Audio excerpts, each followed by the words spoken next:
Baiklah, bismillahirrahmanirrahim. Assalamualaikum warahmatullahi wabarakatuh. Waalaikumsalam warahmatullahi wabarakatuh. Sebelumnya terima kasih kepada teman-teman tim penanya dari kelompok Nutraceuticals.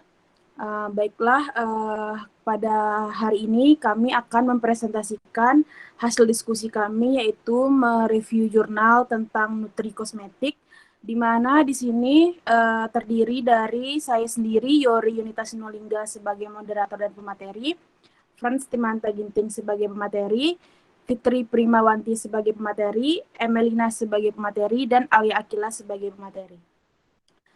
Baiklah, tanpa memperpanjang mukadimah, langsung saja materi pertama akan disampaikan oleh Emelina. Kepada Emelina dipersilahkan. Baik, terima kasih kepada moderator. Baiklah, di sini saya akan menjelaskan yang pertama itu apa itu nutrikosmetika. Nutrikosmetika adalah produk kosmetik untuk perawatan kulit, skin, dan body care dalam bentuk makanan, suplemen yang memberikan perawatan kulit dari dalam. Produk nutrikosmetika ini merupakan turunan dari produk biokosmatilar yang selama ini telah dikenal sebagai kosmetik perawatan kulit. Next.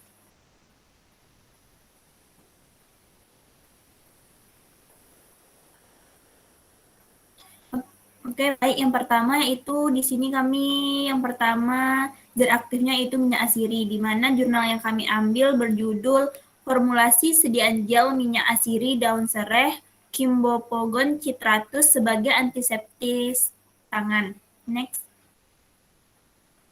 Alasan penggunaan zat aktif sereh pada jurnal ini yaitu sereh atau dikenal dengan Kimbopogon citratus merupakan tanaman penghasil minyak asiri. Minyak asiri yang terkandung dalam sereh memiliki khasiat salah satunya sebagai antiseptik. Salah satu bahan alam yang dapat menggantikan alkohol sebagai bahan aktif serta memiliki potensi untuk dikembangkan sebagai antiseptik ialah sereh.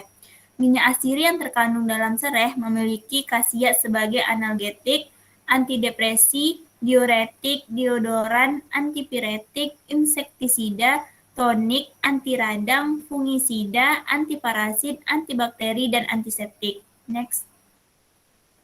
Nah, alasan dibuatnya bentuk sediaan gel yaitu salah satu bentuk sediaan yang banyak diminati oleh masyarakat sebagai antiseptik adalah gel. Bahan antiseptik yang umum digunakan dalam suatu sediaan salah satunya ialah alkohol.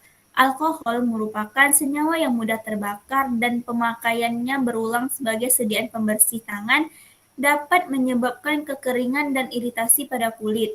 Oleh karena itu, diperlukan gel antiseptik tangan yang berbahan dasar atau mengandung bahan alam yang aman apabila diaplikasikan pada telapak tangan secara berulang.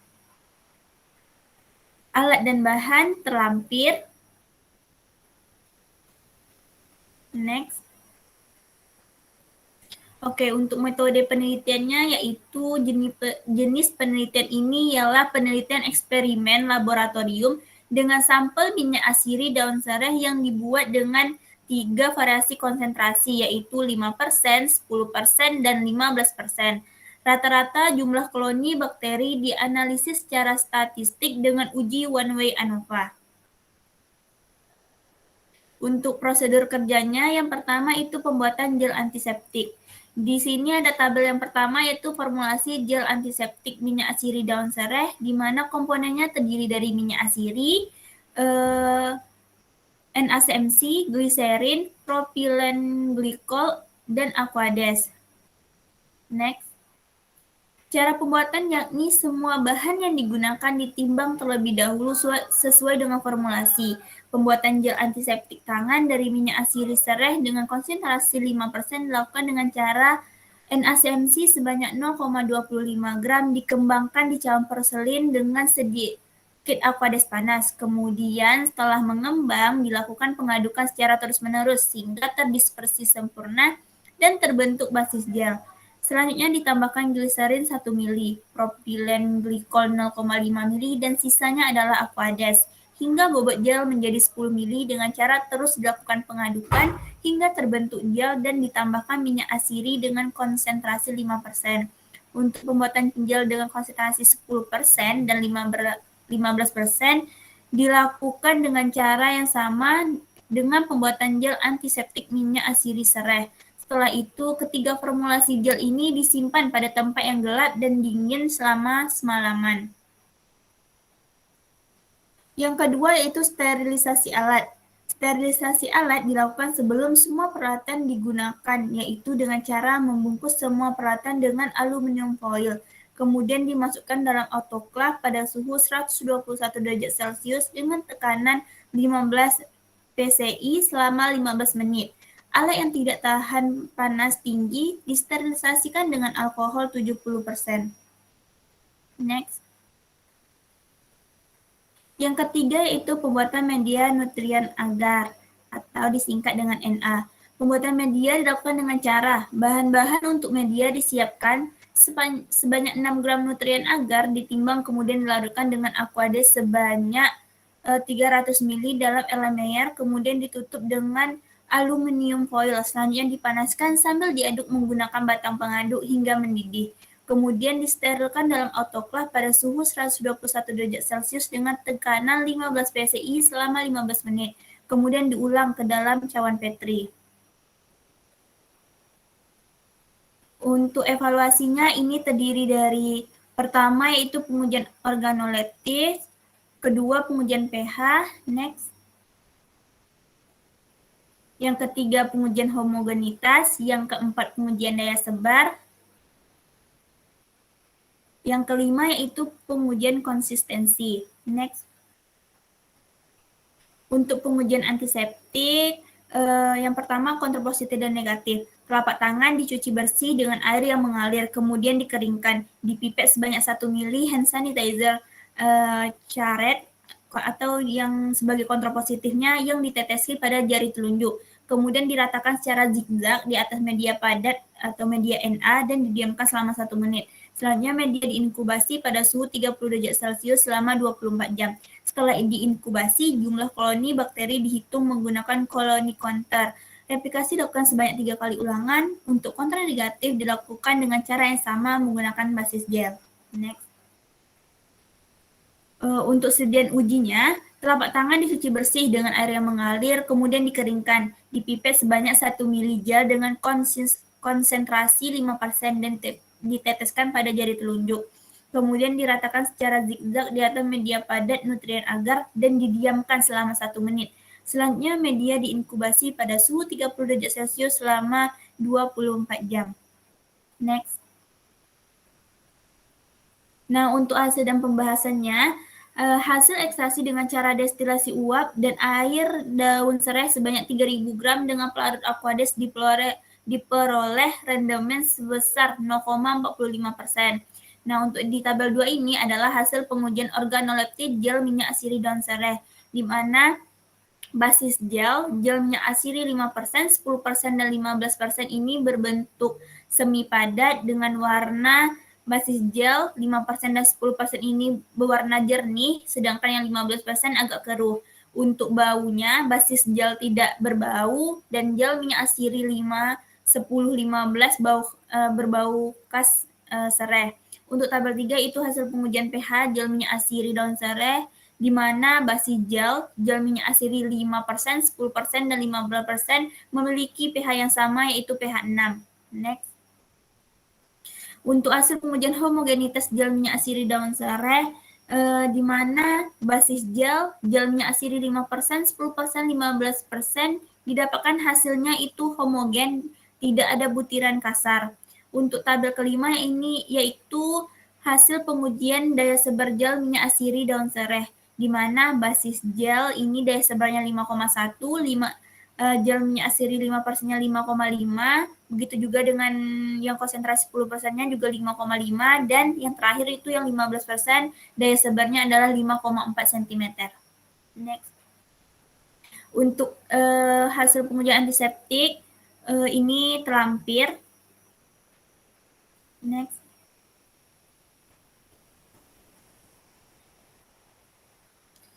Kesimpulannya yaitu minyak asiri daun serai dapat diformulasikan menjadi sediaan gel yang memenuhi parameter uji. Di antaranya uji organoleptik, semi padat, jernih, dan bau khas sereh merupakan karakteristik gel serta bau khas dari sereh itu sendiri. Uji pH yang masih dalam interval aman pH kulit yaitu 4,5 sampai 6,5. Homogenitas dengan tidak terlihat adanya butiran kasar terdapat semua promosi gel. Uji daya sebar yang berkisaran antara 5,1 sampai 5,5 menunjukkan konsistensi semi solid yang sangat nyaman dalam penggunaan. Juga uji konsistensi dengan tidak terjadi pemisahan fase. Kesimpulan yang kedua yaitu sediaan gel minyak asiri daun sereh memiliki efektivitas antiseptik terlihat dengan adanya penurunan rata-rata jumlah koloni dibandingkan dengan kontrol negatif. Peningkatan konsentrasi 15% menunjukkan jumlah penurunan koloni bakteri yang lebih baik dibandingkan dengan konsentrasi 5% dan 10%, tetapi masih belum dapat melebihi kontrol positif dalam penurunan jumlah koloni. Selanjutnya saya kembalikan kepada moderator. Baiklah, terima kasih kepada Evelina. Selanjutnya kami buka dulu sesi tanya jawab dari jurnal ini kepada tim penanya. Jika ada yang ingin bertanya, dipersilahkan. Izin bertanya, moderator. Baik, kepada Famela dipersilahkan. Baiklah, Assalamualaikum warahmatullahi wabarakatuh. Sebelumnya terima kasih kepada moderator sudah memperbolehkan saya untuk bertanya. Nah, di sini saya mau bertanya pada jurnal yang sudah dipaparkan oleh pemateri tadi, yang mana pada jurnal tersebut membuat antiseptik gel yang berbahan dasar dari minyak atsiri daun sereh. Nah, di sini saya ingin bertanya mengenai apakah bahan aktif yang digunakan pada penelitian ini adalah minyak atsiri yang sudah jadi atau minyak atsiri yang dibuat dari awal. Apabila pembuatannya itu yang dari awal, bagaimana cara pembuatannya dan tahap-tahap pengerjaannya? Terima kasih. Assalamualaikum warahmatullahi wabarakatuh. Baik, terima kasih Famela atas pertanyaannya. Dan ini langsung saja pertanyaan Famela akan dijawab langsung oleh pematerinya, yaitu Emelina. Kepada Emelina dipersilahkan. Oke, baik moderator, terima kasih atas kesempatannya. Baiklah, saya akan langsung menjawab pertanyaan dari Kak Famela, di mana di sini saya akan mengulang terlebih dahulu pertanyaan dari Kak Famela. Pertanyaannya yaitu pada jurnal yang sudah dijelaskan tadi, saya ingin bertanya mengenai apakah bahan aktif yang digunakan pada penelitian ini adalah minyak asiri daun sereh yang sudah jadi atau minyak asiri yang pembuatannya dari awal. Apabila yang digunakan adalah minyak asiri yang pembuatannya dari awal, bagaimana cara atau tahap pengerjaan pembuatan minyak asiri daun sereh tersebut?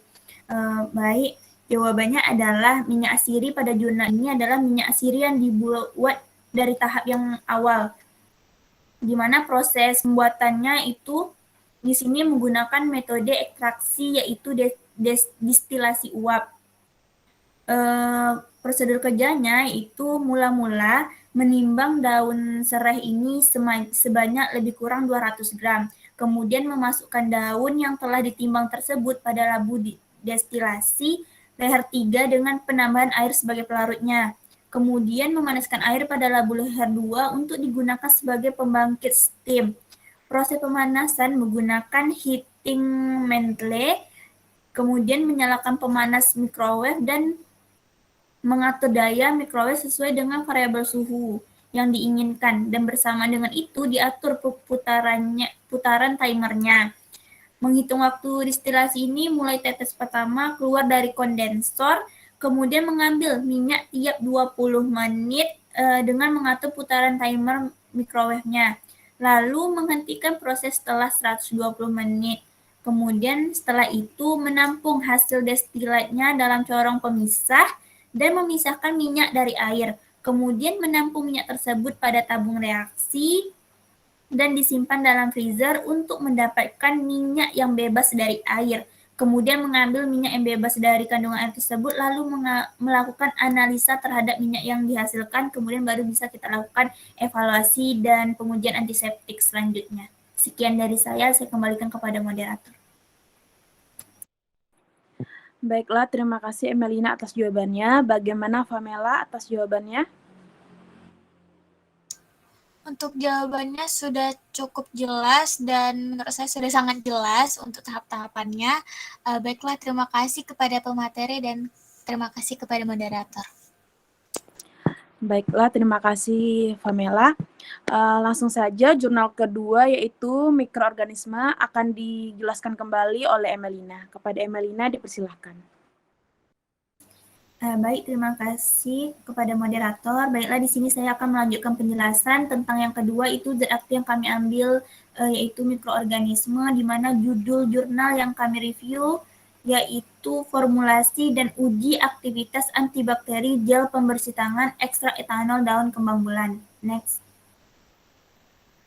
Alasan penggunaan zat aktif daun kembang bulan ini yaitu daun dari tumbuhan Tithonia diversifolia Hemsley agree ini mengandung senyawa alkaloid, terpenoid, flavonoid, saponin, tanin, serta polifenol. Beberapa penelitian menyebutkan bahwa ekstrak daun Tithonia diversifolia ini memiliki aktivitas sebagai anti malaria, anti diare, anti inflamasi, dan anti proliferasi sel. Senyawa fenol seperti flavonoid memiliki aktivitas sebagai antibakteri.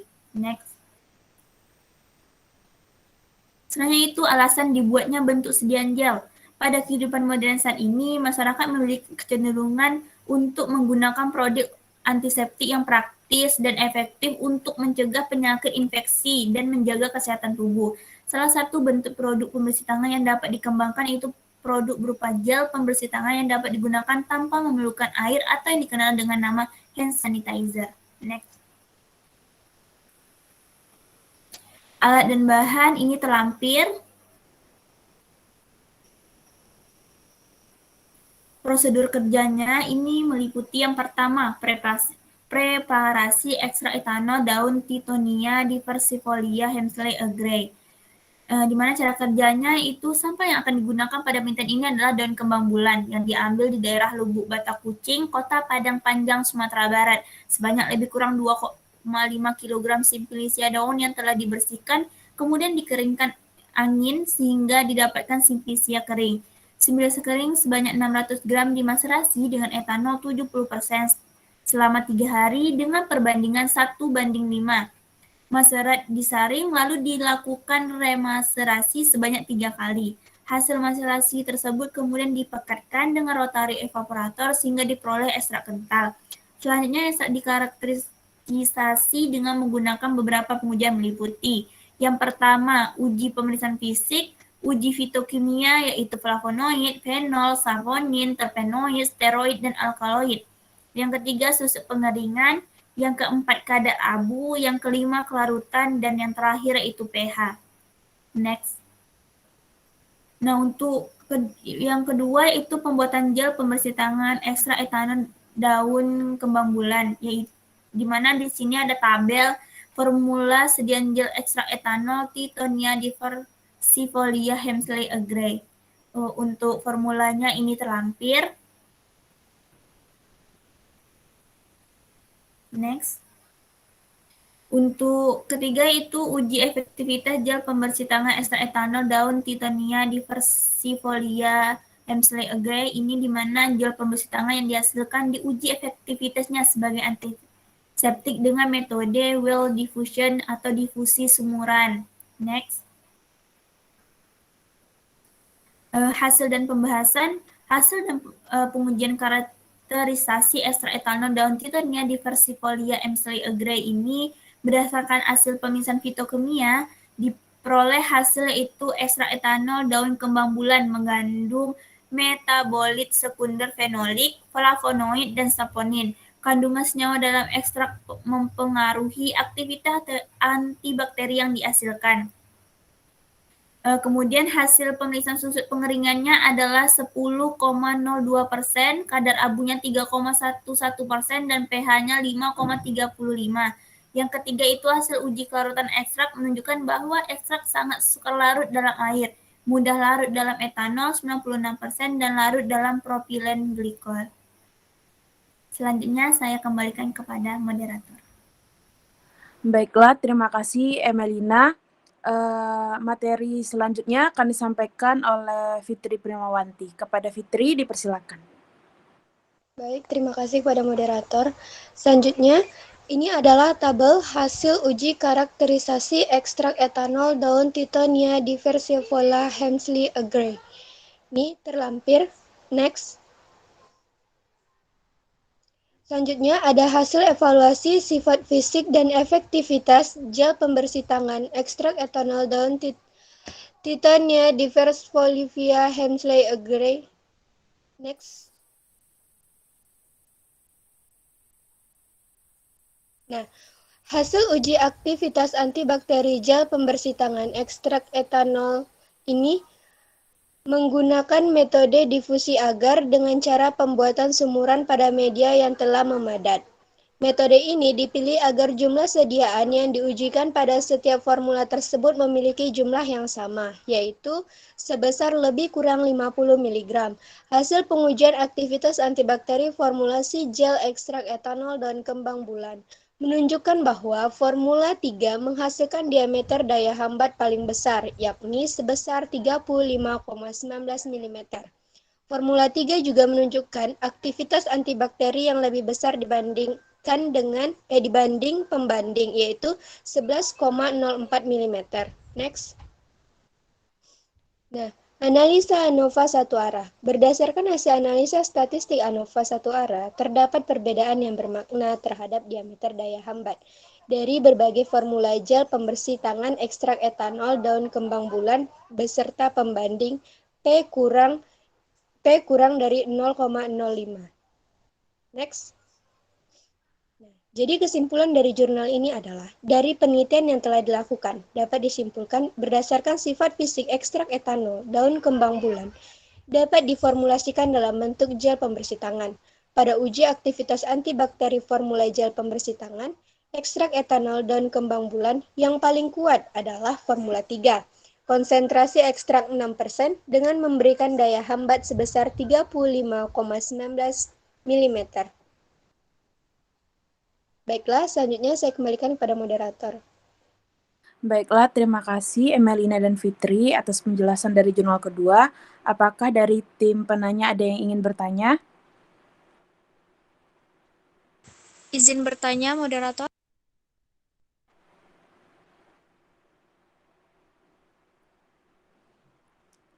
Baiklah, sepertinya tidak ada ya. Kita lanjut saja pada jurnal yang kedua, yaitu jurnal bahan alam kelautan akan disampaikan kembali oleh Fitri Primawanti. Kepada Fitri, dipersilahkan. Baik, terima kasih kepada moderator. Baiklah teman-teman, selanjutnya adalah bahan alam kelautan. Nah, di sini kami mengambil jurnal yang berjudul Formulasi Tablet Suplemen Spirulina yang diperkaya dengan Virgin Fish Oil Mata Tuna atau Tunus SP. Next. Nah, alasan penggunaan zat aktif spirulina ini adalah karena ia mempunyai kandungan gizi makro yang terdiri dari protein sebanyak 63%, karbohidrat 22%, lemak 2,2%, mineral 8%, dan serat 7%. Selain itu juga mempunyai kandungan gizi mikro yang terdiri dari vitamin, kalsium, fosfor, magnesium, potasium, dan zat besi. Next. Nah, selanjutnya adalah alasan penggunaan zat aktif Virgin Fish Oil Mata Tuna Tunus SP. Mata ikan tuna merupakan limbah perikanan yang belum dimanfaatkan dengan optimal. Minyak ikan dari mata tuna diketahui mengandung asam lemak omega 3 yang berupa EPA dan DHA yang sangat bermanfaat bagi kesehatan.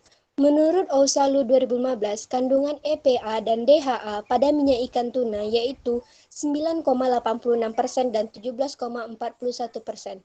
Penelitian lainnya mengatakan bahwa kandungan EPA dan DHA pada minyak ikan mata tuna sirip kuning yaitu sebanyak 7,07% dan 36,72%. Minyak yang dihasilkan sangat dipengaruhi oleh metode ekstraksi yang digunakan. Next. Nah, Virgin Fish Oil atau VFO merupakan minyak ikan yang diperoleh hanya menggunakan perlakuan mekanis saja tanpa mengubah sifat fisikokimia minyak. VFO sangat mudah teroksidasi sehingga perlu dilakukan proses mikroenkapsulasi. Mikroenkapsulasi minyak ikan merupakan proses perubahan komponen dari bentuk minyak menjadi bentuk serbuk, sehingga mempermudah pengaplikasiannya ke dalam makanan ataupun suplemen. Next. Nah, selanjutnya apa sih yang membuat alasan ini selanjutnya apa sih yang membuat sediaan ini dilakukan? Nah, alasannya itu adalah karena lebih praktis, lebih mudah digunakan, dan lebih mudah ditemukan serta lebih mudah untuk diproduksi. Next. Nah, teknik mendapatkan zat aktif. Pertama, kita lakukan kultivasi spirulina dilakukan menggunakan media Walnut technique 1 ml per liter dengan suhu 25 derajat Celcius dengan salinitas air 15 dan intensitas cahaya selama 24 jam serta bibit yang digunakan sebanyak 20% dari volume kultur. Permainan spirulina pada hari ke-11 OD 0,5 dengan proses penyaringan penggunaan nilon mesh ukuran 20 mikrometer. Kemudian dikeringkan selama 24 jam dengan suhu 40 derajat Celcius dan dihaluskan hingga menjadi serbuk. Selanjutnya ditimbang untuk menentukan biomasa dan komposisi kimia. Next. Selanjutnya, preparasi, ekstraksi, dan mikroenkapsulasi VFO mata tuna Tunus sp terlampir. Next. Nah, di sini ada formulasi tablet dari suplemen berbasis spirulina dan mikroenkapsulasi VFO mata tuna terlampir. Next. Alat dan bahan terlampir. Next.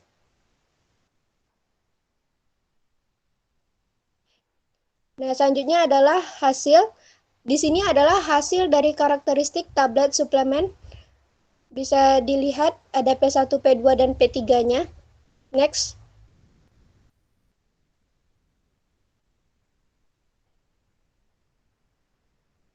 Selanjutnya adalah tabel dari nilai LC50, ekstrak metanol, bahan baku, dan tablet metode DPPH yang digunakan. Terlampir. Next.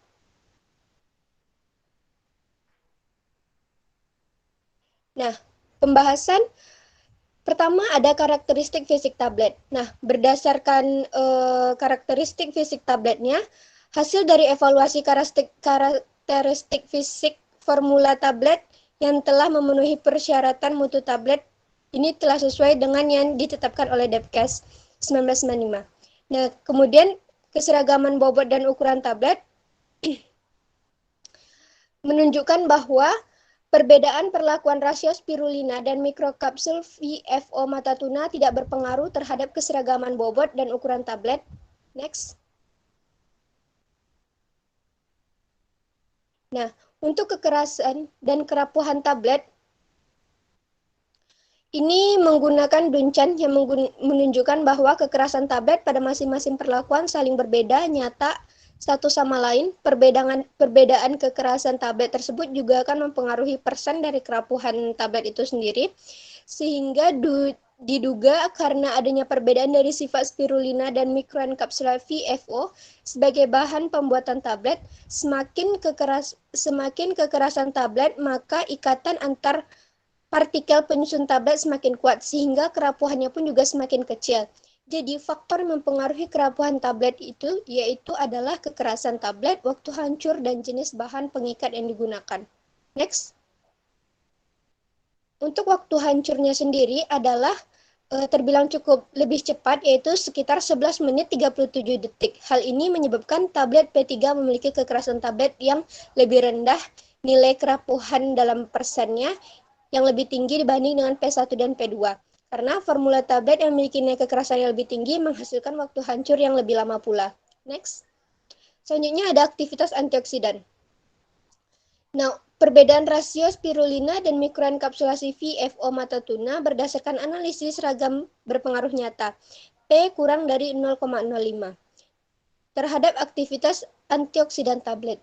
Uji lanjut dengan menggunakan Duncan juga menunjukkan bahwa aktivitas antioksidan tablet pada masing-masing perlakuan saling berbeda nyata satu sama lain. Next. Nah, jadi kesimpulan dari jurnal ini adalah spirulina dan mikroenkapsulasi VFO mata tuna 150/280 280 mg adalah formula tablet yang terbaik berdasarkan karakteristik fisik tablet. Selanjutnya, aktivitas antioksidan dengan nilai LC 50 133,27 ppm dan kandungan lemak yang tinggi yaitu sekitar 14,67%. Dan yang terakhir adalah tablet P3 memiliki proporsi asam amino, argin, dan asam lemak DHA tertinggi yaitu 3,30% dan 18,03%, serta dapat memenuhi 1/6 kebutuhan omega 3 rata-rata ibu hamil trimester pertama. Oke, mungkin cukup sekian. Saya kembalikan kepada moderator. Baiklah, terima kasih Fitri atas penjelasannya. Kepada tim penanya yang ingin bertanya pada jurnal ini, dipersilahkan. Izin bertanya, moderator. Baiklah, Rabiatul Adawiyah, dipersilahkan. Terima kasih, moderator. Assalamualaikum warahmatullahi wabarakatuh. Sebelumnya, saya Rabiatul Adawiyah, NIM 2101239, ingin bertanya kepada kelompok penyaji mengenai jurnal formulasi tablet suplemen spirulina yang diperkaya dengan virgin fish oil mata tuna. Pertanyaan saya, bagaimana jika hasil yang diperoleh dari evaluasi karakteristik fisik dari semua formula tablet itu tidak memenuhi persyaratan? Dan kenapa dilakukan perbedaan perlakuan terhadap uji rasio spirulina dan mikrokapsul VFO pada mata tuna? Tolong dijelaskan, terima kasih. Baiklah, terima kasih Rabiatul atas pertanyaannya. Pertanyaannya akan langsung dijawab oleh pemateri yaitu Fitri Primawanti. Kepada Fitri, dipersilahkan. Oke, baik. Terima kasih kepada moderator. Langsung saja saya akan menjawab pertanyaan pertama tentang bagaimana kalau hasil evaluasi karakteristik fisik itu semua formula tabletnya tidak memenuhi persyaratan. Jadi pertama, evaluasi karakteristik fisik tablet itu bertujuan untuk mengetahui kualitas tablet dengan membandingkan hasil evaluasi dan persyaratan tablet yang berlaku. Jadi formula tablet terbaik itu dipilih berdasarkan karakteristik fisik tablet, kandungan gizi, dan aktivitas antioksidan yang akan dilakukan uji lanjut. Pengujian tablet dengan formulasi terbaik mencakup profil asam amino, asam lemak, serta perhitungan sumbangan gizi dan omega 3 terhadap angka kecukupan gizi. Jadi jika semua tidak memenuhi persyaratan, maka tidak akan dilanjutkan karena tidak sesuai dengan tujuan yang di awal. Yang selanjutnya pertanyaannya adalah kenapa dilakukan perbedaan perlakuan terhadap uji rasio spirulina? Karena di sini tujuannya adalah untuk melihat perbedaan berdasarkan analisis dari ragamnya. Baiklah, saya kembalikan pada moderator. Baik, terima kasih Fitri atas jawabannya. Bagaimana Rabiatul atas jawaban dari pemateri? Baik, terima kasih moderator. Jawabannya sudah sangat jelas dan bisa diterima. Baik, terima kasih kembali. Baiklah, jurnal selanjutnya akan disampaikan oleh Alia Akila. Kepada Alia, dipersilahkan. Baiklah, terima kasih sebelumnya kepada moderator. Assalamualaikum warahmatullahi wabarakatuh. Saya akan melanjutkan pembahasan dari review jurnal kelompok kami, yaitu formulasi masker gel peel-off lendir bekicot dengan variasi konsentrasi bahan pembentuk gel. Di sini bahan aktifnya itu hewan, yaitu lendir bekicot. Next. Baiklah, sebelumnya segala aktivitas kehidupan sehari-hari dapat menimbulkan resiko timbulnya flek hitam pada wajah, kulit wajah menjadi kering, dan masalah-masalah lain yang berhubungan dengan kesehatan kulit wajah.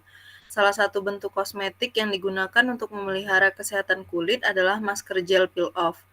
Masker gel peel-off ini memiliki beberapa manfaat, diantaranya merilekskan otot wajah, membersihkan, menyegarkan, melembabkan, dan melembutkan kulit wajah. Formula masker gel peel-off yang mengandung lendir bekicot dengan konsentrasi 3% adalah formula yang memberikan efek sebagai pelembab. Next. alasan memilih bentuk sediaan masker gel peel-off lendir bekicot ini, di mana lendir bekicot ini mengandung beberapa senyawa, diantaranya allantoin, yang berfungsi sebagai pelembab, lalu ada glikosaminoglikan, yang merupakan penyusun komponen penyusun hyaluronat, sejenis karbohidrat yang memegang peran penting dalam menjaga jaringan penghubung antar sel sehingga kulit selalu tampak lebih kencang. Lalu GAG ini juga merupakan komponen penyusun kulit bersama kolagen dan elastin. Masker gel peel-off ini merupakan sediaan kosmetik yang berbentuk gel atau pasta yang dioleskan ke kulit muka. Cara kerja masker gel peel-off ini berbeda dengan masker lain, yang mana ketika dilepaskan biasanya kotoran serta kulit ari yang telah mati akan ikut terangkat. Untuk bahan-bahannya terlampir. Lalu pengumpulan dan determinasi, di mana bekicot yang digunakan tuh berasal dari Solokan Garut, Majalaya. Determinasinya dilakukan di Museum Zoologi Sekolah Ilmu dan Teknologi Hayati ITB dengan hasil determinasi bekicot yang digunakan berjenis Achatina fulica, di mana penyiapan lendir bekicot ini dengan menginduksi bekicot dengan electric shock dari aliran listrik 5-10 volt selama 30-60 detik. Lendir bekicot di mana karakteristiknya meliputi warna bening kekuningan dan berbau khas.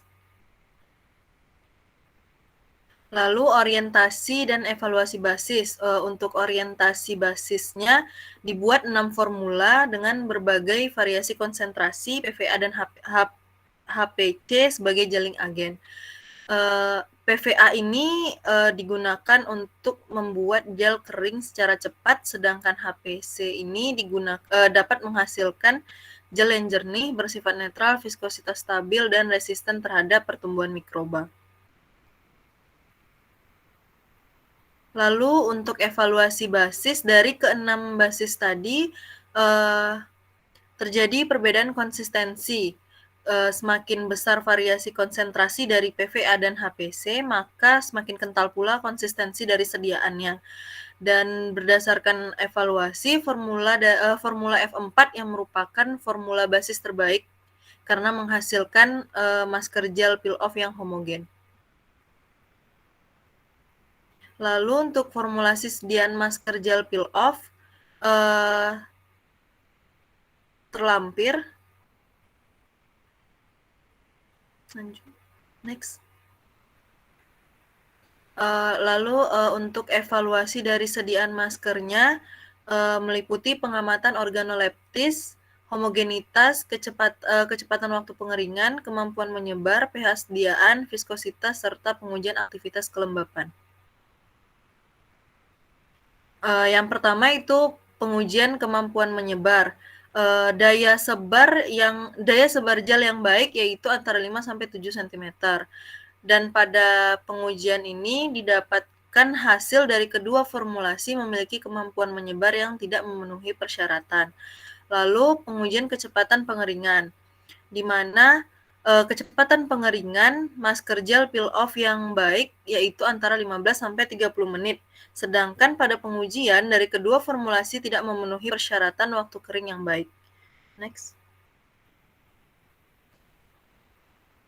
Lalu untuk pengujian pH, dari hasil pengujian menunjukkan bahwa nilai pH kedua formula yang memberikan hasil sesuai dengan pH kulit wajah yaitu 4-8.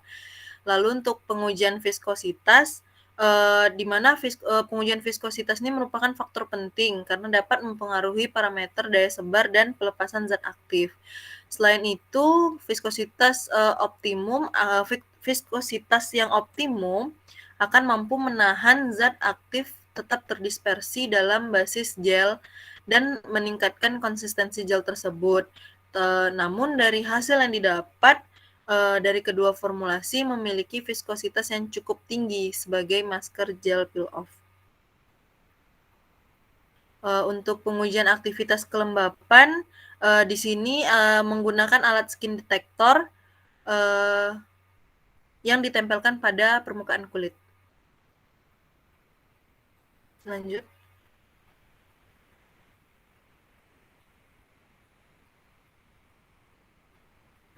Untuk pengujian aktivitas kelembapan ini ada 2 pengujian, yaitu pengujian kelembapan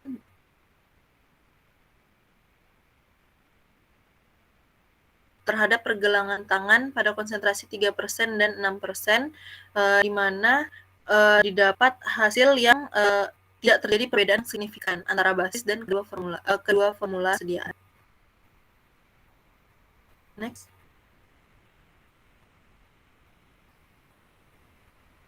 Lalu untuk pengujian kenaikan kelembapan di mana dilakukan sebelum dan sesudah pemberian dari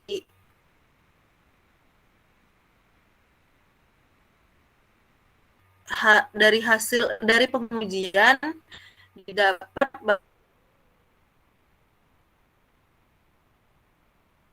bahwa konsentrasi Lindbergh-Picot yang diberikan sangat rendah untuk memberikan kelembapan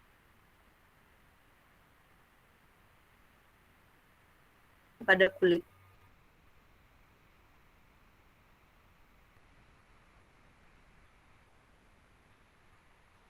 Lalu kesimpulannya, variasi konsentrasi bahan pembentuk gel berpengaruh terhadap karakteristik sediaan masker gel peel-off.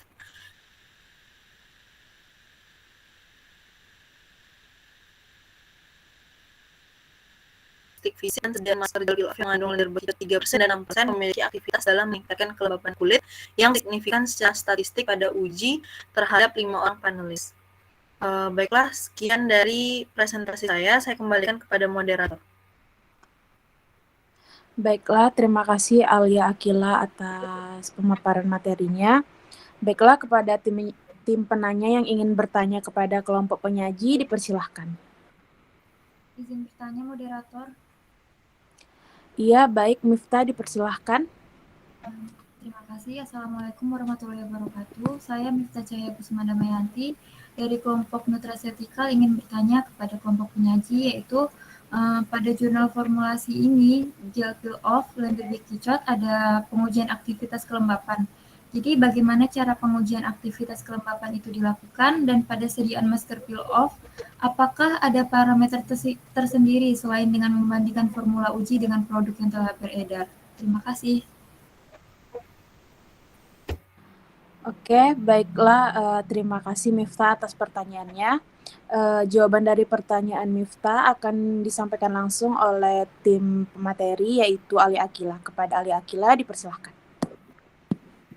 Baiklah, saya akan mencoba menjawab pertanyaan dari Miftah, di mana pertanyaannya bagaimana cara pengujian dari aktivitas kelembapan dan apakah ada parameter tersendiri selain dengan membandingkan formula uji dengan produk yang telah beredar, di mana pada pengujian ini untuk cara kerjanya yaitu dengan menggunakan alat skin detector, di mana alat skin detector ini alat skin detector ini dapat menunjukkan persentase dari kelembapan pada kulit saat alat ini ditempelkan pada permukaan kulit tersebut. Dan untuk pengujian dari aktivitas kelembapan ini, yaitu pengujian aktivitas kelembapan dari masker gel peel-off ini, dan pengujian kenaikan kelembapan yang dilakukan sebelum dan sesudah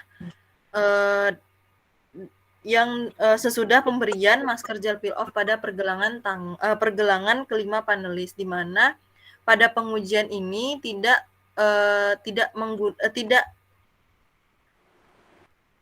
membandingkan antara masker yang diuji dengan produk yang telah beredar, karena di sini hanya membandingkan antara basis dan masker gel peel-off yang sudah ditambahkan Lindbergh-Picot pada konsentrasi 3% dan 6%. Sekian dari jawaban saya kembalikan kepada moderator. Baik, terima kasih Alia Akila. Bagaimana Miftah atas jawaban dari kelompok penyaji? Sepertinya Miftah terkeluar ya karena koneksi nih. Mungkin dari kelompok penyaji Ali Akila bisa diulang jawabannya karena tadi Miftah sepertinya ada masalah dari koneksinya. Baiklah, saya coba ulangi di mana untuk cara kerja pengujiannya yaitu menggunakan alat skin detector. Nah, alat skin detector ini merupakan alat yang dapat menunjukkan persentase dari kelembapan pada kulit yang kelembapan pada kulit saat alat ini ditempelkan di permukaan kulit. Nah, pada pengujian aktivitas kelembapan sediaan ini ada 2 pengujian, yaitu pengujian aktivitas kelembapan dari sediaan masker dan pengujian kenaikan kelembapan yang dilakukan sebelum dan sesudah pemberian masker. Di mana pada pengujian kenaikan ini menggunakan pergelangan dari kelima panelis. Nah, untuk membandingkan antara dan pada pengujian ini tidak membandingkan antara sediaan uji dengan sediaan yang telah beredar, karena pada pengujian ini hanya membandingkan antara basis dan masker gel peel off yang sudah ditambahkan dengan lendir bekicot dengan konsentrasi 3% dan 6%. Sekian dari jawaban saya kembalikan kepada moderator. Baik, terima kasih Ali Akila atas jawabannya. Bagaimana Miftah atas jawaban dari kelompok penyaji? Baik, terima kasih kepada moderator. Saya terima jawabannya. Baik, terima kasih kembali Miftah. Baiklah, langsung saja jurnal selanjutnya, yaitu tentang tumbuhan, akan disampaikan oleh saya sendiri. Next. Nah, jurnal yang kami bahas tentang tumbuhan pada kali ini berjudul Formulasi Sediaan Masker Krim Ekstrak Daun Jambu Biji atau Psidium gaujava L. Next.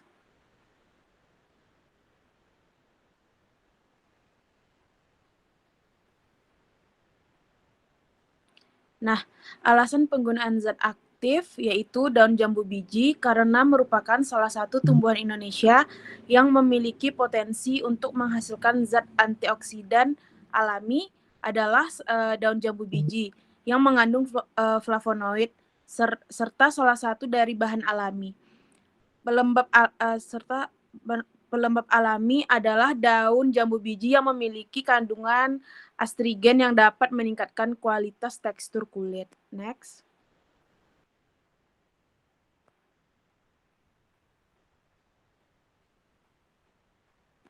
Nah, alasan dibuat dalam sediaan masker krim karena masker adalah kosmetik yang dipergunakan pada tingkat terakhir dalam perawatan kulit wajah yang tidak bermasalah. Nah, meningkatkan taraf kebersihan, kesehatan, dan kecantikan kulit, memperbaiki dan merangsang kembali kegiatan-kegiatan sel kulit, serta digunakan untuk perawatan kulit wajah yang digunakan untuk mengencangkan kulit, mengangkat sel-sel tanduk, menghaluskan dan mencerahkan kulit. Next. Nah, alat dan bahan yang dilakukan pada penelitian ini terlampir.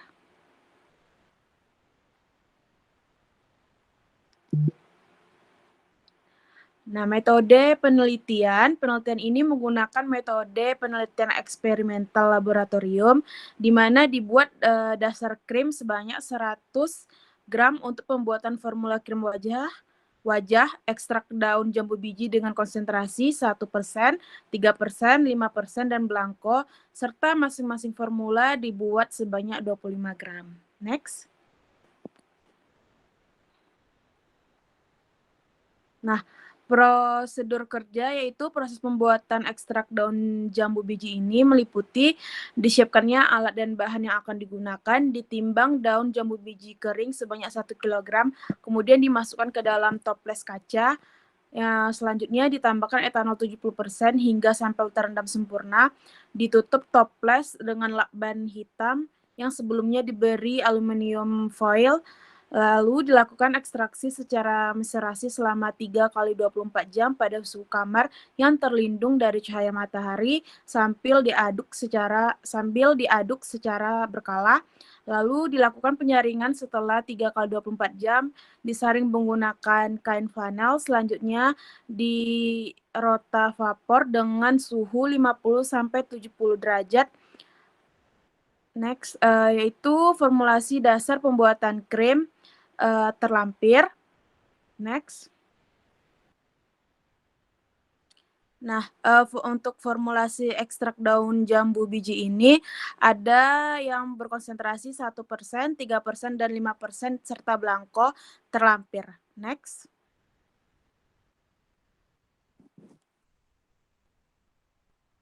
Nah, cara pembuatan dari masker ini setelah ditimbang bahan-bahan terdapat dalam formula krim dipisahkan dalam 2 kelompok, yaitu fase minyak, yaitu ada parafin cair, ada pselanae, dan asam stearat, dan fase air. Di sini fase minyak dimasukkan ke dalam cawan penguap dan dilebur di atas water bath. Itu menjadi massa 1, dan fase air dilarutkan ke dalam air panas, digerus hingga homogen, dijadikan massa 2. Massa 1 dimasukkan ke dalam lumpang panas, ditambahkan massa 2 sambil digerus secara konstan, tambahkan aqueous perlahan, dan terus digerus sampai berbentuk dasar krim yang homogen, kemudian ditambahkan ekstrak daun jambu biji sampai homogen. Selanjutnya dimasukkan ke dalam wadah yang sesuai. Nah, evaluasi dari sediaan ini yaitu ada pengujian pH, di mana pH ditentukan dengan menggunakan pH meter. Diperoleh hasil sebagai berikut, bisa dilihat pada tabel titik 2, yaitu data pengukuran pH. Didapat ekstrak daun jambu biji 1%, yaitu 3% dan 5% dengan pH 6,8, 6,7, dan 6,5. Next.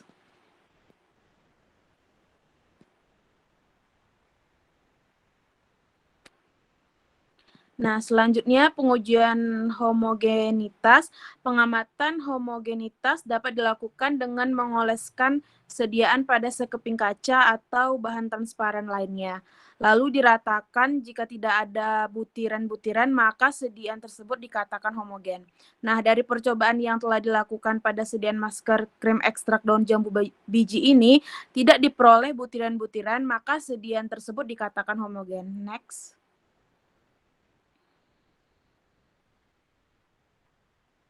Nah, pengujian dari tipe krim ini didapat. Uji tipe krim dapat diamati dengan menimbang 0,5 gram sediaan krim dimasukkan ke dalam objek gelas lalu ditetesi dengan methyl blue dan ditutup dengan objek gelas yang lainnya dan diamati pada mikroskop. Bila methyl blue tersebar merata, berarti sediaan bertipe minyak per air. Tetapi bila hanya bintik-bintik biru berarti itu tipe air per minyak.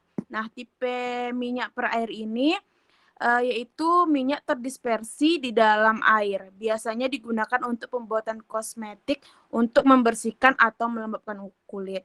Nah, dari uji tipe krim pada sediaan krim yang telah dimasukkan ke dalam objek gelas dan ditetesi methyl blue ini dan ditutup, itu menunjukkan bahwa methyl blue tersebar merata. Berarti sediaan bertipe minyak dalam air, yaitu minyak terdispersi di dalam air. Nah, selanjutnya itu ada pengujian iritasi kulit. Dilakukan dengan cara sediaan dioleskan pada bagian belakang telinga, kemudian dibiarkan selama 24 jam, dan dilihat perubahan yang terjadi berupa kemerahan, gatal, atau pengasaran pada kulit. Nah, setelah diuji, tidak terlihat adanya efek samping berupa kemerahan, gatal, dan pengasaran pada kulit yang ditimbulkan dari sediaan masker krim ekstrak dan jambu biji ini. Next.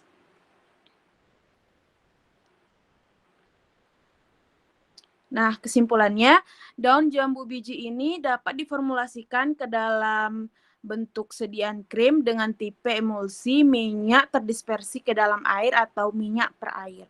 Nah, formulasi sediaan masker krim ekstrak daun jambu biji ini memenuhi syarat organoleptis.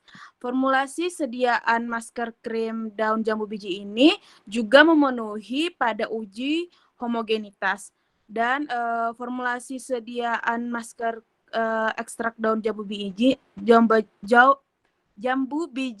ini memenuhi pH kulit dan tidak menimbulkan iritasi pada sukarelawan. Next.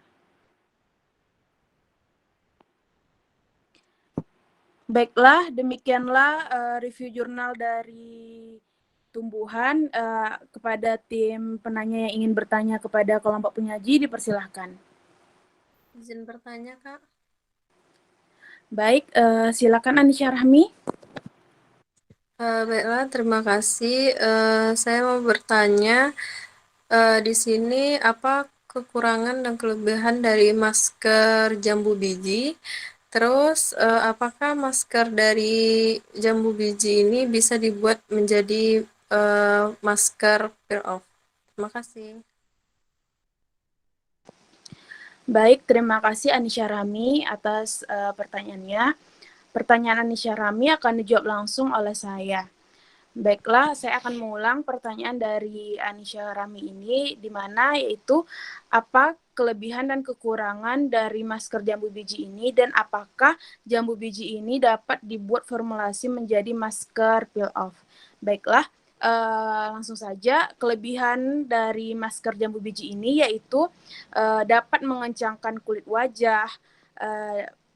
Masker jambu biji ini juga dapat menjadi anti penuaan, melindungi kulit dari sinar UV, meningkatkan warna kulit, mengobati jerawat dan bintik-bintik, serta juga mengatasi komedo. Nah, kalau ditanya kekurangan dari masker jambu biji ini, mungkin kekurangannya itu tidak secara umum, tetapi untuk beberapa orang yang kulitnya sensitif, jika dioleskan pada kulit yang kulitnya ini sensitif,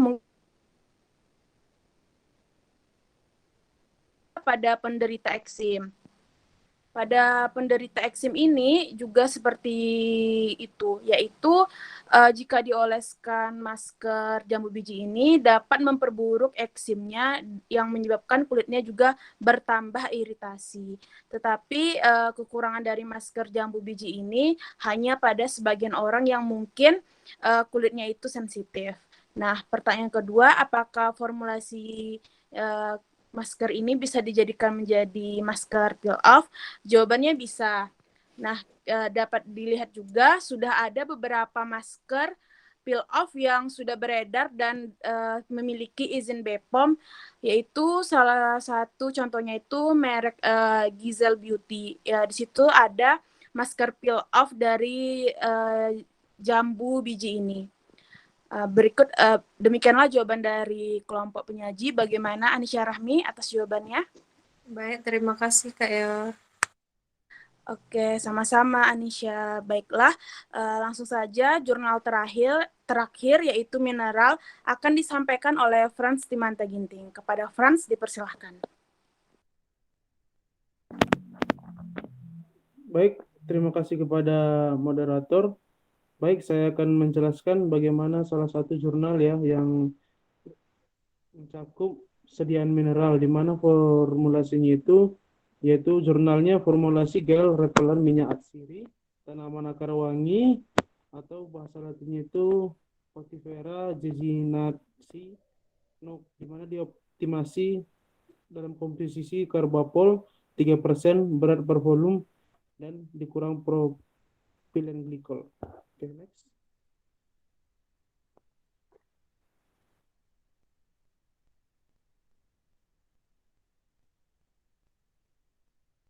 Next, bisa.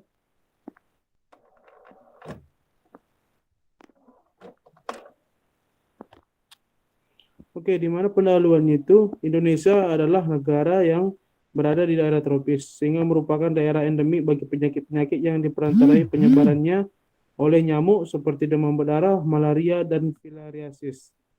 Pengendalian nyamuk maupun perlindungan terhadap gigitan nyamuk merupakan usaha untuk mencegah penyebaran penyakit tersebut.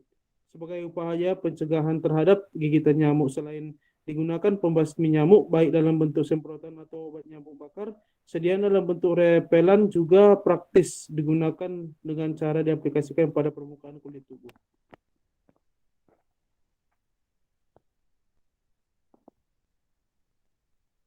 Okay, next.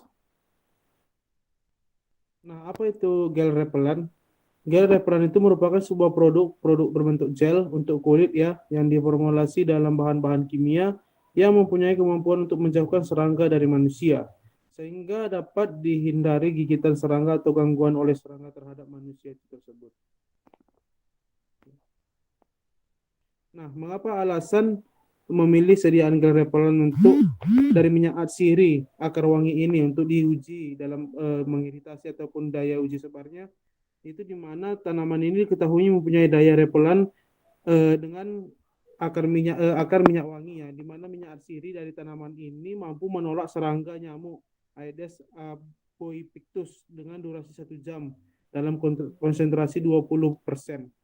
Namun sebelum diaplikasikan oleh masyarakat luas, hasil penelitian awal tersebut masih memerlukan penelitian lanjutan untuk memperoleh suatu sediaan farmasi dengan formula yang relatif optimal yang mampu melepaskan zat aktifnya dan mempertahankan efektivitas dalam jangka waktu yang lama. Sehingga dosis atau konsentrasi minyak atsiri yang digunakan terdapat dalam jumlah yang terjamin khasiat dan keamanannya.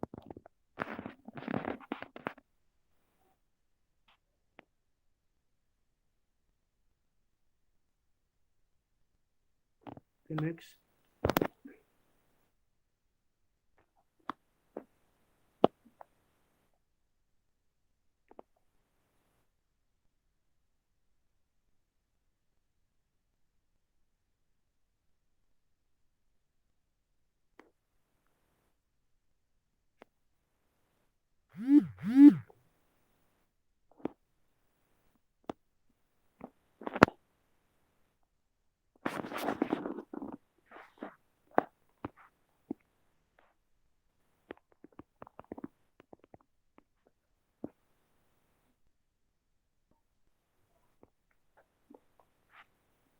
Baik, kita lanjut ke dalam tujuan penelitian, di mana tujuan penelitian ini adalah menunjukkan komposisi optimum larutan karbapol 3% berat per volume dengan propylenglicol, sehingga efek dominan larutan karbapol 3% berat per volume dan propylenglicol serta interaksinya terhadap karakter fisis gel repelan minyak atsiri akar wangi. Selain itu juga ditentukan efek repelensi dan uji iritasi primer terhadap hewan uji kelinci. Alat dan bahannya salah satunya yaitu tanaman akar wangi kering yang diperoleh dari semen Gunung Kidul, kemudian ada karbapol, propylenglicol, dan alkohol, dan lain sebagainya. Dan untuk alat-alatnya yang terpenting itu ada pignometer 10 mili, kemudian hand refraktometer, kemudian viskometer seri VT04 dan juga double plate. Dan untuk double plate ini digunakan untuk mengukur daya sebarnya sehingga bisa memodifikasi farmasi USD. Metode penelitian tanaman akar wangi ini yang diperoleh dengan cara destilasi uap air, kemudian dilakukan standarisasi minyak atsiri untuk menentukan kualitas minyak atsiri yaitu rendemen, bobot jenis, dan indeks bias yang disesuaikan dengan Sri Haryati Majalah Farmasi Indonesia sesuai jurnal ya. Kemudian sejumlah tertentu minyak atsiri diformulasikan dalam 4 formula gel berdasarkan kaidah dalam metode desain faktural. Di dalam tabel 1 sudah terlampir. Kemudian masing-masing formula gel repelan kemudian diuji sifat fisis meliputi daya sebar dan viskositas gelnya. Kemudian stabilitas fisis berupa perubahan viskositas setelah penyimpanan 1 bulan. Kemudian ada uji efek repelansi dan uji iritasi primer dengan metode DRACE. Rancangan formula yang diambil dalam penelitian ini yaitu ada modifikasi dari formula standar seri WPO 801, yaitu di mana formulanya itu seperti ada etanol, propylenglicol, kemudian allantonin, karbapol, aquades, kemudian ada trometamin, aquades 10 dan juga ada bahan repelan formula 10 sudah terlampir di dalam jurnal. Nah, ini adalah hasil dari pembahasan evaluasi karakter dan stabilitas fisika serta efek repelensi gelnya ya, di mana ada bahan seperti etanol, propilenglikol, kemudian larutan karbopolnya, kemudian aquades, tretanolamin dan minyak atsiri akar wanginya, kemudian di mana dia akan dibuat menjadi beberapa seri seperti formula 1, formula A, B, dan juga AB. Nah, setelah itu diukur dengan parameter rendemen dan indeks bias dan juga berat jenisnya. Kemudian didapatkan hasil destilasi dan kemudian didapat referensinya 1 sampai 5 seperti sudah terlampir. Oke. Nah, ini seperti yang sebelumnya juga, ini adalah evaluasi karakter dari stabilitas fisika serta efek repelensi gel yang kita formulasi dalam jurnal tersebut. Untuk tabel-tabelnya dan juga hasilnya sudah terlampir.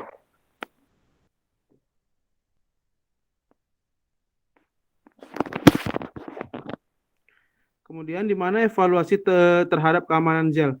Evaluasi terhadap keamanan gel ini diuji dengan iritasi primer ya. Di mana menurut Anggoro tahun 2003 itu minyak asiri akar wangi sebanyak 15% bersifat sedikit mengiritasi. Formula gel yang dibuat mengandung 10% minyak asiri wangi setelah itu sehingga perlu dilakukan uji iritasi primer. Hasil di atas menunjukkan keempat formula tidak mengiritasi. Dapat disimpulkan keempat formula tersebut tidak mengiritasi kulit uji hewan yaitu kelinci. Kemudian ada pemilihan komposisi optimal larutan karbapol 3% berat per volume dalam propilenglikol berdasarkan perhitungan desain faktorial ya. Di mana analisis desain faktorial ini terhadap sifat fisiknya, terhadap stabilitas dan efek repelensinya itu membuat persamaan garis yang kemungkinan akan menghasilkan kontur plot dan masing-masing respon. Kemudian ada persamaan garis masing-masing respon. Kemudian ada persamaan garis itu meliputi sifat fisik, stabilitas, dan juga efek repelensi.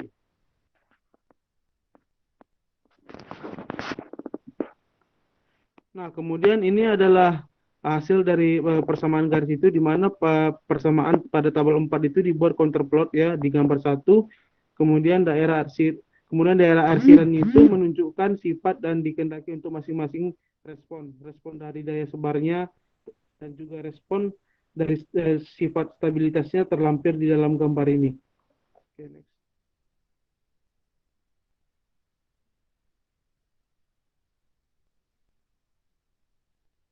Jadi kesimpulan dari penelitian ini berdasarkan hasil uji dan analisis dengan metode desain faktorial, penelitian ini memberikan kesimpulan itu seperti pertama, dominasi efek larutan karbopol 3% berat per volume itu terdapat dalam viskositas dan daya repelen gel. Kemudian ada dominasi propilenglikol terhadap pada pergeseran viskositas gel. Kemudian yang ketiga itu interaksi antara larutan karbopol 3% berat per volume dan propilenglikol ini domain berpengaruh pada daya sebar gelnya. Kemudian yang keempat, uji iritasi dengan metode DRYS menyatakan gel repelan akar wangi tidak mengiritasi kulit hewan uji. Yang kelima itu ditemukan daerah komposisi optimum gel sesuai dengan sifat yang dikehendaki untuk penelitian ini. Baik, demikianlah review dari jurnal yang terakhir tentang mineral. Saya kembalikan kepada moderator. Baiklah, terima kasih Franz atas pemaparan materinya. Kepada tim penanya yang ingin bertanya kepada kelompok penyaji, dipersilahkan. Izin bertanya, moderator. Ya, silakan Putri. Baik, terima kasih atas kesempatannya, moderator. Di sini saya ingin bertanya. Jadi berdasarkan jurnal yang sudah dijelaskan tadi mengenai formulasi gel repelan minyak atsiri tanaman akar wangi, dicantumkan bahwa menurut Anggoro pada tahun 2003, minyak atsiri akar wangi yang dengan konsentrasi 15% itu bersifat sedikit mengiritasi. Nah, kemudian formula gel yang dibuat ini mengandung 10% minyak akar wangi sehingga perlu dilakukan uji iritasi primer. Nah, yang ingin saya tanyakan di sini adalah jika di teori tersebut menggunakan konsentrasi 15% lebih sedikit mengiritasi, mengapa peneliti memilih dalam formulasi gel pada jurnal dibikin pada konsentrasi 10%? yang di mana perlu dilakukan uji iritasi primer. Terima kasih. Baiklah, terima kasih Putri atas pertanyaannya. Pertanyaan dari Putri akan langsung dijawab oleh Franz Dimanta Ginting. Kepada Franz, dipersilahkan. Baik, terima kasih atas kesempatannya moderator dan terima kasih kepada Fitri telah bertanya kepada kelompok ini. Jadi di mana 15% itu merupakan levelnya ya, level iritasi ringan dan sedikit mengiritasi. Nah, itu merupakan level konsentrasi untuk minyak atsirinya, dia mengiritasi.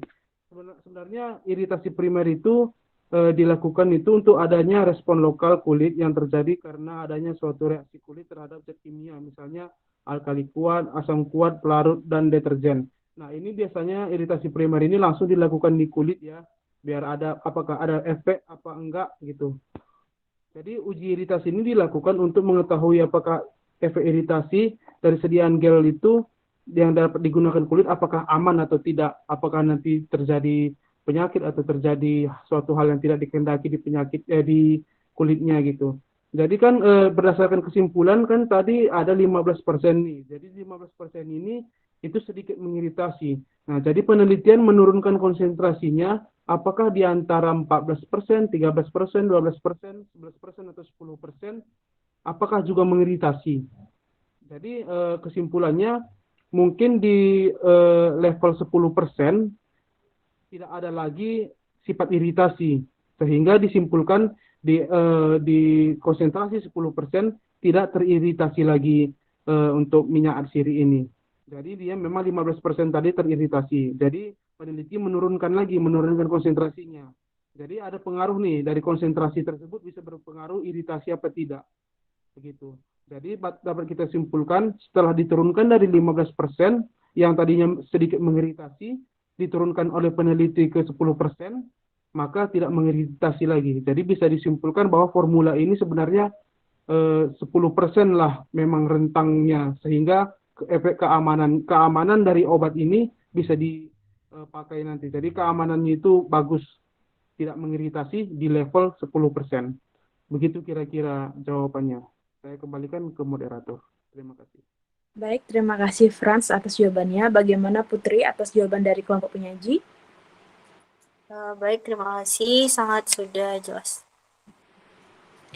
Baiklah, berakhir review jurnal kita hari ini. Sekali lagi terima kasih kepada teman-teman yang sudah hadir dalam pertemuan virtual ini. Semoga kita dapat manfaat dari pertemuan kali ini. Baiklah, apabila banyak salah dan kurang saya mohon maaf. Assalamualaikum warahmatullahi wabarakatuh. Waalaikumsalam warahmatullahi wabarakatuh. Waalaikumsalam warahmatullahi wabarakatuh. Terima kasih banyak moderator. Terima kasih moderator. Terima kasih kembali kepada teman-teman yang ingin keluar dipersilahkan. Terima kasih. Izin live ya.